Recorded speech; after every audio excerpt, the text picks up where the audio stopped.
This is a talk on ideology, nationalism, and identity. I don't usually work on multi-party systems in Europe. I've done a little bit of work on the legislative side. This is my first foray into the more political or electoral side of the question.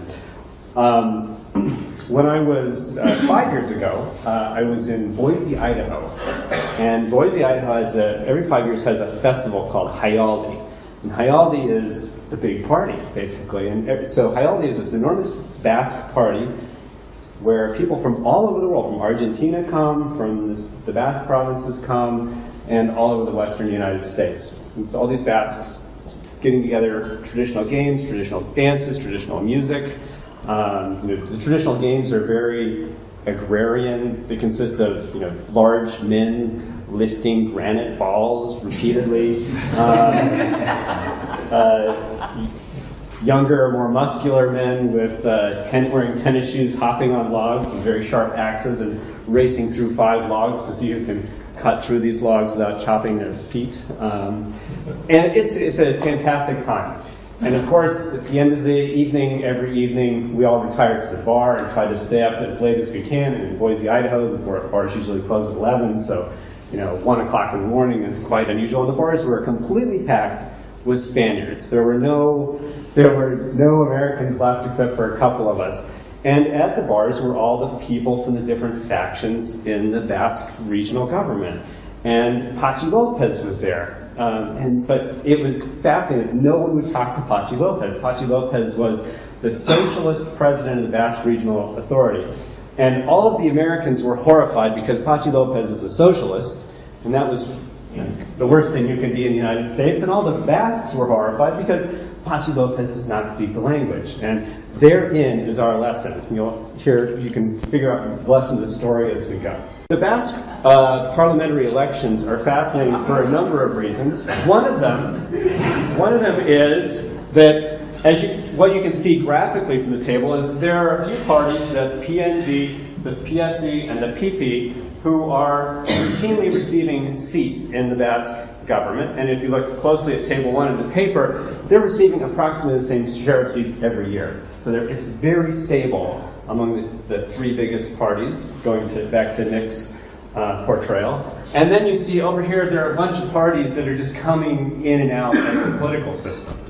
And it's kind of crazy. Year to year, it's a different set of parties. And there's one party column that we crammed a bunch of parties into one column, because this party column, this is fascinating to study, this party keeps getting banned by the Spanish civil court. And they get banned because they run people who have histories of terrorism, or they're funded by ETA. And so the Spanish civil court will ban the entire slate. In fact, the very first election in the region in 1980, this party won 11 seats out of 65, and none of those seats were allowed. So it has big effects on the political alignment. The party came back in a new form called Bildu. It's an interesting coalition. We talk about coalitions of parties within parties and party reformation. And variously, we've had the communists coming in and out, the Greens coming in and out, this party, which we'll talk about as well. And then we have another phenomenon of wasted votes, where sometimes party voters will go in and waste an enormous number of votes. The most interesting phenomenon was in 2009, when 9% of people who voted in the Basque Country went in, spoiled their ballot, and voted it. They were protesting the Spanish civil court banning the terrorist parties. The other phenomenon, going back to Nick's talk, is we have one party that is, except for 3 years, always in government, always running the government. It's the Basque National Party, the PNV, and we've had 4 presidents up until the present president. So it's really a very few number of parties, a very few number of people who are running the government in the region. We had 6 years of stable minority government.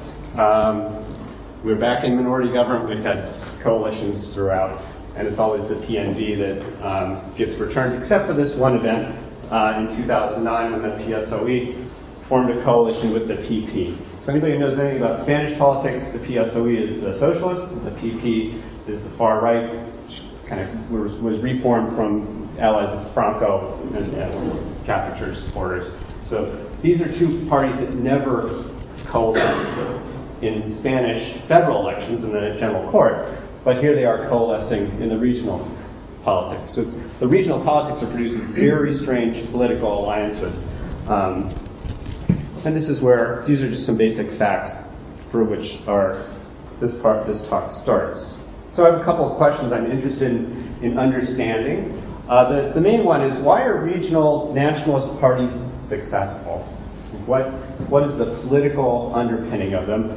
And in thinking about this, in reflecting on this question, I keep coming back to something that Gary Cox did a while ago when he was studying the number of parties in different party systems and trying to explain different phenomena. And he had an interesting explanation for India, which was, in India, there are 16 or so parties in the national government, but every Indian state has a stable two-party system. And the national government is just an aggregation or accumulation of those multiple stable two-party systems. So one question coming out of Gary's work is, well, do other regional governments have that flavor? The answer is clearly no. You have, in fact, more party systems, and the question there would be why. The other question that Socorro and I are chipping away at here is, why does a system that appears so unstable, with parties coming and going, appear to have such stable governmental politics, where the PNV is repeatedly returned? Why is it that the regional nationalist party is able to dominate the government? And there are different explanations for why the nationalist parties are so successful in this region. One of them is ideology. Right? Maybe the regional nationalist parties are perfectly positioned so that they are capturing the right share of the vote. Maybe they're capturing the median. That would be one possible explanation that Mick had just mentioned. So ideology is one possibility, and we've got a kind of left-right spectrum in the legislature, and perhaps the PNV is the right. The other possibility is another dimension to politics that shows up in regional elections, and that's autonomy. And it's true even in the United States. So in the United States, we often hear talk of states' rights versus federal rights, and that often takes the flavor of some attempt by the state government to assert greater autonomy or separatism in the administration of the law so that the local political forces can dictate public policy the way they want.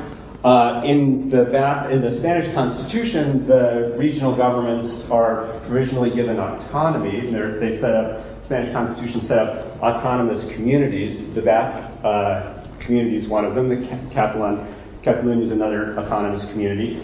The Spanish civil court's been moving around what autonomy means, and that's a source of great controversy here, as I've been learning more about since visiting. The Basques have varied in the degree to which they want autonomy. The PP and the PSOE want the Basque regional authority to be completely within the Spanish federal system and pretty much govern centrally.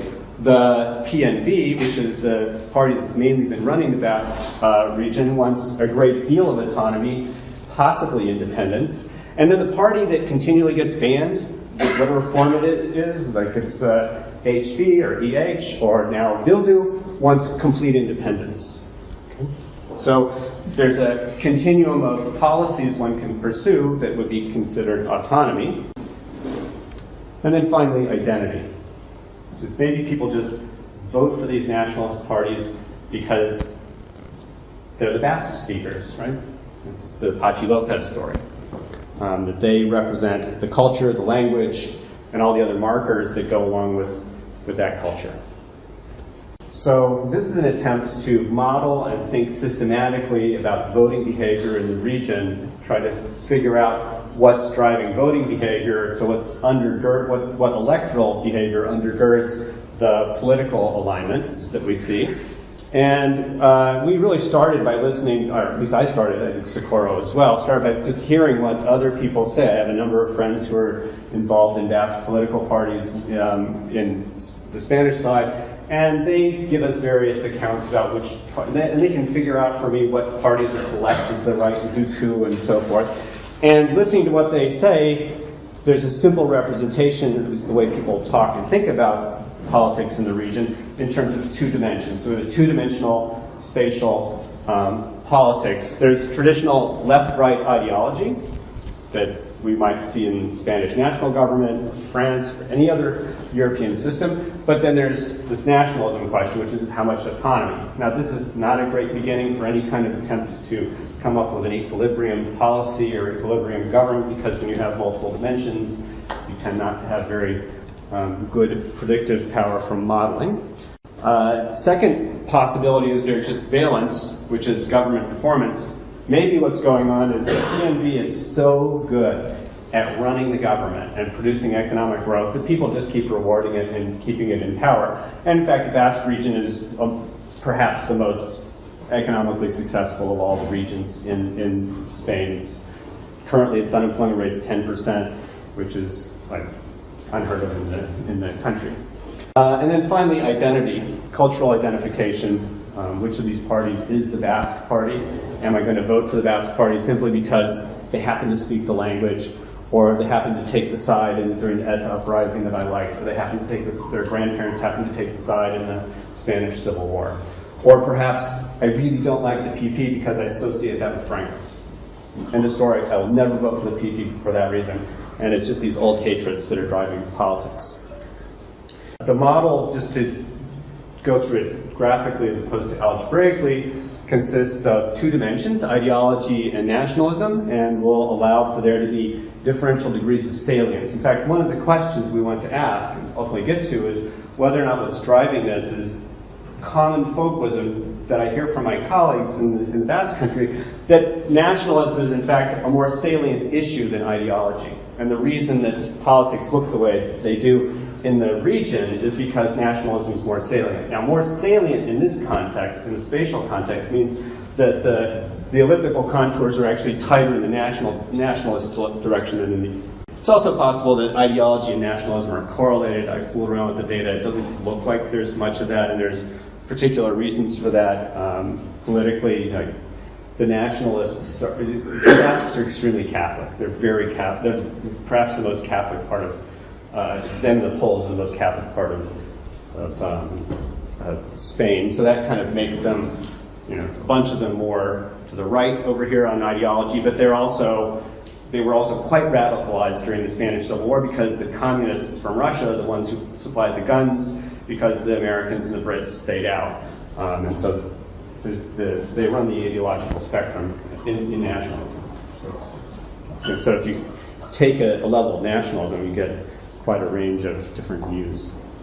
And as a result, there doesn't seem to be much of a correlation between ideology and nationalism within the country.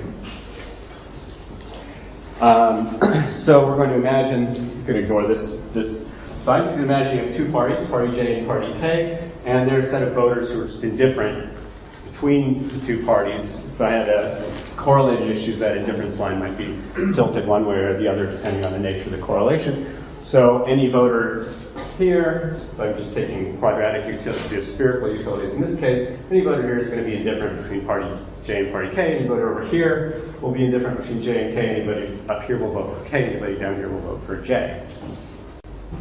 Valence simply shifts that indifference curve. So in this case, a valence shock, such as a good economy, would benefit Party K. So all these voters, their indifference, the point of indifference, or the hyperplane of indifference shifts this way, so all these voters vote for K. And identity is added as a constant term for an individual associated with the party, and some individuals might actually be pulled to the Basque side, or some might be pulled to the Spanish side. So we have to think about the net shift. So some people are going to be have their indifference curve or their indifference point shifted one way and some another way. So we're going to imagine this line moving each way. If you are an Euskera identifier, so you care about the language, that's it. And this is the Euskera party, so anybody over here is going to be shifted that direction. So this is if you get a valence shock. So the identity politics is treated as a kind of individual-specific valence shock or a group-specific valence shock. If you're a Spanish identifier, you might have your valence moved in that direction. So this is going to create a kind of window of people where some are moved that way, some are moved that way. So it actually looks a little like probabilistic voting, but it's not. It's just sort of variable valence shocks across the different groups. In 3 parties, we're going to have a lot of parties in this space. So just to get you thinking about how the parties divide the space, imagine there's 3 parties, I, J, and K. They're going to divide the space that way. So anybody up here is going to be a K voter. Anybody down here is a J voter. Anybody over here is an I voter. If you're in group E and K is the E group favored party, then that's going to shift the entire set of cut lines that way. If you're in group S and party J is the S preferred party, it's going to shift it that way. So you get this whole region in here of kind of ambiguity. You need to know, if you're just thinking spatially, there's going to be this whole region where you're ambiguous because the valence shocks associated with the identity are going to be moving some of these voters this way and some of these voters that way. So that summarizes where we are. We're going to look for the space of ideology crossed with nationalism. We're going to need to know where the parties are located in this space and which voters are pro-Spanish, which voters are pro-Basque, and also whether there are any valence shocks year to year in the regional elections. So to address this model, to try to estimate all the components of it, we turn to data from the CIS, the Sociology Center in Madrid, and they regularly collect data on Spanish elections, not just this region, but every region all the way back to 1974, I think was the first survey that they run. There are some other surveys out there, but we didn't ransack those yet, and there are other regions that we haven't looked at as well. So first, we wanted to just get a perceptual picture of where the parties are and where the voters are. And the survey asks, on a 1 to 10 scale, where do you place yourself from left to right? And on a 1 to 10 scale, where do you place yourself in terms of more autonomy or less autonomy for the region? They don't anchor the scale. We can debate what the meaning of the scales is. We're just taking these at face value that people are using these scales in a sensible way. And we've divided the space into quadrants just to aggregate the data up. And we've aggregated all the data from 1994 to the present. So 5% of the people are up here. That is, they're nationalist and they're conservative. 17% of the people are up here. That is, they're nationalist and they're socialist. 7% of the people are down here. 5% of the people are down here. 3% here. 20% are here. 22% are here. Okay, so most, there's a mode in the middle. There's another kind of hump over here, and then it's much thinner over here. The parties, the survey asks, where do you place the parties in each of these dimensions? So we've aggregated those placements over time. The PNB is right here. Okay, so they're kind of center right, but nationalist. EH, HB, Bildu, whatever, that party that keeps getting banned is right here. Far to the left, in fact, the farthest to the left, and the most nationalist.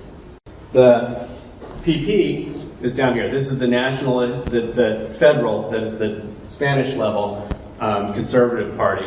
They're very much opposed to autonomy, and they're farther right. The PSC is here. Right? So the PSC is actually, in terms of the ideology of the country, it's right on the median in the left-right dimension in the region. But it is far from the median here. The median's about here on nationalism, and it's far from the median there. Then we have some scattered third parties that I'll highlight. There's this party, the UPYD, which is a kind of rightist-leaning party. It does very well in one province within the region, and it coalesces with the PP a lot of the time. It's not clear how independent it is. EU is also the Green Party now, so that's over here. Notice it's kind of moderate on nationalism, but it is pretty far left. And then there's this very interesting party, AOT, which split from the PNV in 1983 86, and has progressively lost power. It's very interesting what happened to this party over time. So I would have guessed that this party would have kind of become a dominant party. It's very similar to the Catalan party in a similar location, but it just got weaker and weaker and weaker. And as it got weaker, it actually moved. You can see it moving over time this way. And now it's become folded into this party. So then we overlaid where we thought the cut lines would be. That is, if we just took the cut line, forgot about identity and valence politics, and forgot about salience, so imagine all the utilities were spherical, find the cut lines. So here's where all the cut lines would be. And we can imagine the PNV, say, capturing all these voters, AA capturing these, EH and Bildu capturing these. EU should have been in a great position. PSC kind of squeezed in here. UPYD, pretty good. PP, pretty good. But keep in mind, this is not a high percentage of the population over here. And there's no party in here, so it's a big fight over the center.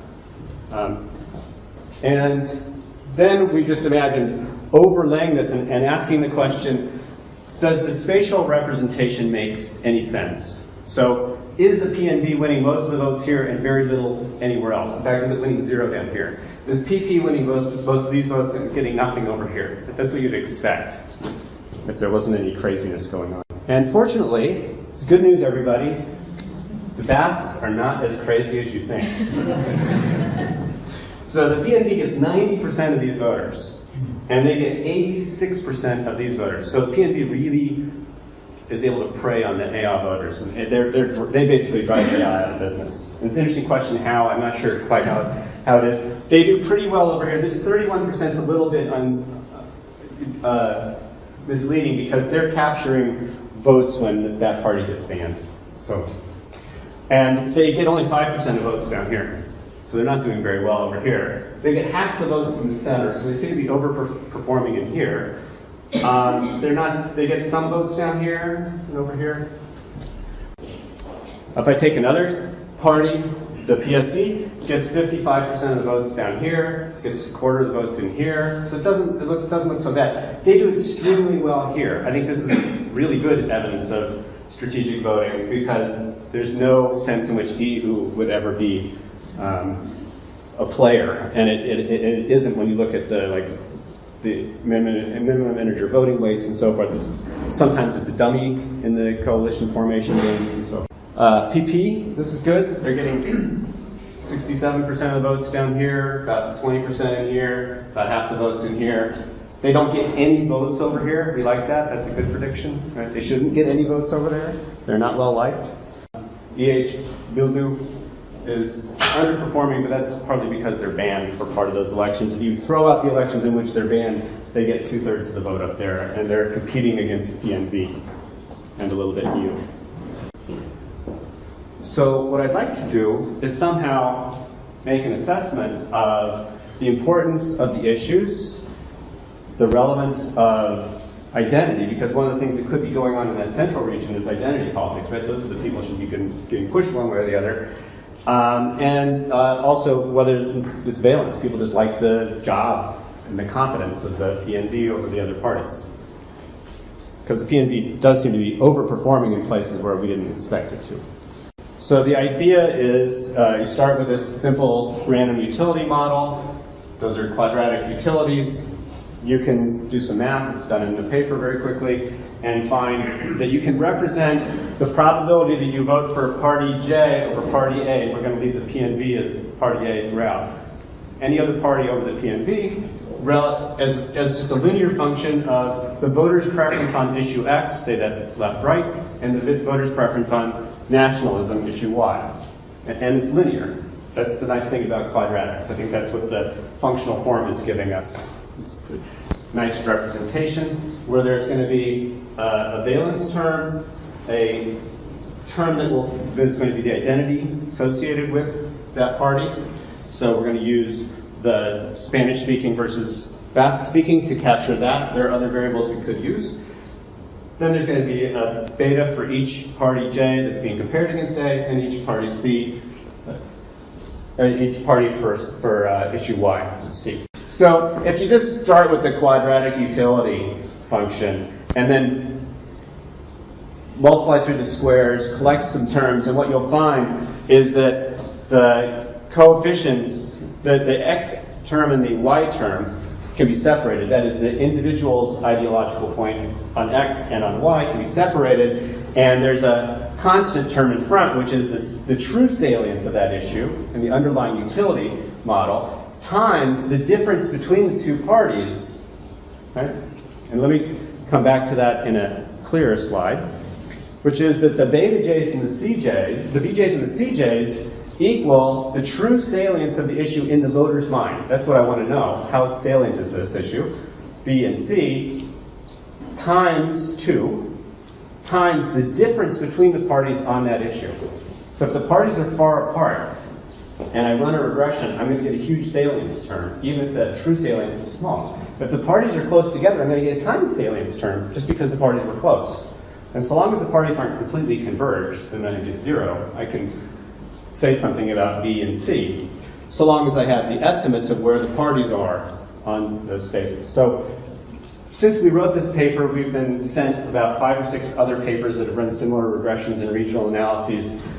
As far as we can tell, none of them have noticed this aspect of the quadratic utility functions or utility functions. That is, in all the literature on issue salience in political psychology, everybody in the United States, everybody in Europe is missing the point. That Bj is not a salience measure. B is the salience, and you're conflating the discriminability between the two parties with the actual salience of the issue. And we want to uncover the salience of the issue. So for every year, there's another table. For every year, we do, we do a multinomial logit. You could do a multivariate probit. Results turn out to be about the same. You have to make some identifying conditions on the correlation structure. But so here's the regression. Here's the piece that compares the PSC to the PNV.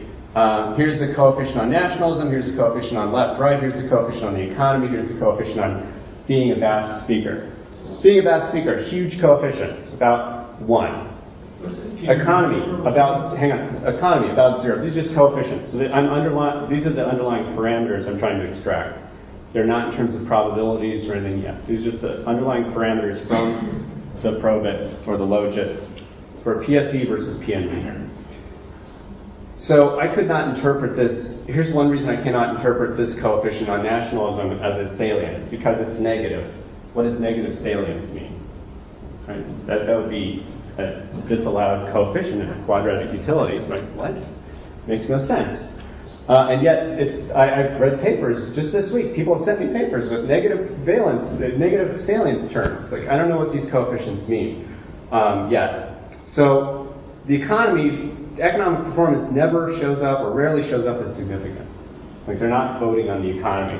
They are voting on language. Huge fact. So if I take this coefficient and I use the average party placements and I go through and divide by the average party placements, I end up extracting almost identical numbers from PSE versus PNV, PP versus PNV, Bildu versus PNV, etc. In other words, once you correct for the discriminability between the parties, you end up recovering almost exactly the same number in terms of the underlying salience. And the salience is such that nationalism is only about half as important, or half as salient, in people's thinking as the left-right dimension in these regional elections. So they're not voting on nationalism as much as they're voting on the left-right question. So we do this throughout, and we find that actually it's been very stable in the Basque country too. People's sense of ideology mattering and nationalism mattering has not changed since the 1990s. It's been very stable. Even though the parties are moving around and so forth, even though the parties, there seems to be a lot of party chaos in the region, there's a lot of discussion of that, it does not seem to be a chaotic electorate. Salience hasn't changed, the positions of the parties haven't changed, the rough positions of the electorate haven't changed. The median's been very stable throughout the entire era. And Euskera speakers tend to give these nationalist parties a big boost. The one thing that does happen, if you look closely at the coefficients, is these are negative, here and here, and here, which means that the PNV is favored by Euskera speakers over the PSE or the PP or the EU. But this is positive, which means that Euskera speakers, everything else constant, favor Bildu, EHHP. So a couple of implications. First about the voters. Left-right has double the salience. I'm at the end, so 5 minutes is good. Left-right has double the salience as nationalism. This is very surprising to people who are in the region. I don't think I'm going to make any friends in the PND with this, but I don't think I'll lose any, because they won't be able to read the paper. There's a very large effect of identity. It's correlated about 0.4 in these data with the particular variable used, which means you really need to go to multivariate regression to start to make sense of this. And it's big enough that it explains much of the movement. It doesn't explain all of the misclassified voters, but it explains much of the misclassified voters, especially as we saw with AI. Like, why did AI get beaten? Go back to those earlier regressions. AI was somehow not capturing the Euskera speakers. That's what they were losing. And there's very little evidence of valence voting. Implications for parties. This is something we're still thinking through. One is that there are really 4 parts to the party alignment in the region. First is the positions of the parties. There's a lot of party differentiation. They're more differentiated on the nationalism spectrum. There's a more steady array of them across the left-right dimension. The salience of issues, the variability in voters' preferences. There's a lot of, on the left-right issue, the Basque electorate is very centrist. Most of the voters are in that middle category, if we were just to look at one dimension at a time. On the autonomy dimension, the nationalism dimension, the voters are much more uniformly distributed, so they're more polarized on the nationalism, or not even polarized, it's an abuse of the term, they're more spread out. And as a result, I think the distribution of voter preferences is pulling people around. So nationalism ends up being more divisive simply because the distribution of where the voters are. Right? The variance of X is bigger, or variance of Y is bigger than the variance of X. So it ends up having in terms of the party system, ends up pulling the parties apart more, creating an incentive for more divergence, going back to kind of Gary's way of thinking about party systems in his absence. And so even though voters care less about it, the nationalism issue ends up having a bigger pull on the parties in the end. Implication for governments. Big question is whether identity is creating the stability here. Is it the fact that all those centrist voters are, because they care about the language, are getting pulled to the PNB even though they're not supported otherwise? And is that why we're seeing the PNB kind of ending up routinely more popular? It shifts the PNB, it shifts the center toward the PNB and also toward EH and HB. And as a result, it's very hard for the PSE and the PP to attract those marginal voters, those voters in the middle, because they're getting pulled for language politics reasons out of there. I think my gut feeling is that this creates identity, the identity politics creates this kind of situation of minority rule. And Mick and I were talking about something related to this. And that is, identity creates an additional incentive for the parties not to make a deal. Don't contaminate your identity by making a deal with the PP, if you're the PNB, or the PSE, if you're the EHHB. Don't contaminate it. And as a result, that means that there's a smaller set of feasible coalitions to strike deals with. And it's harder also to strike deals between the left and the right because that's a more salient issue. So the voters are more likely to be punished, so it's harder for the PNB and the EHHB to strike a deal. And that might be what's sustaining this minority rule of the PNB. So ultimately, we'd like to nest this approach, next step, in Diermeier and Marlowe's model of bargaining or anything else someone suggests.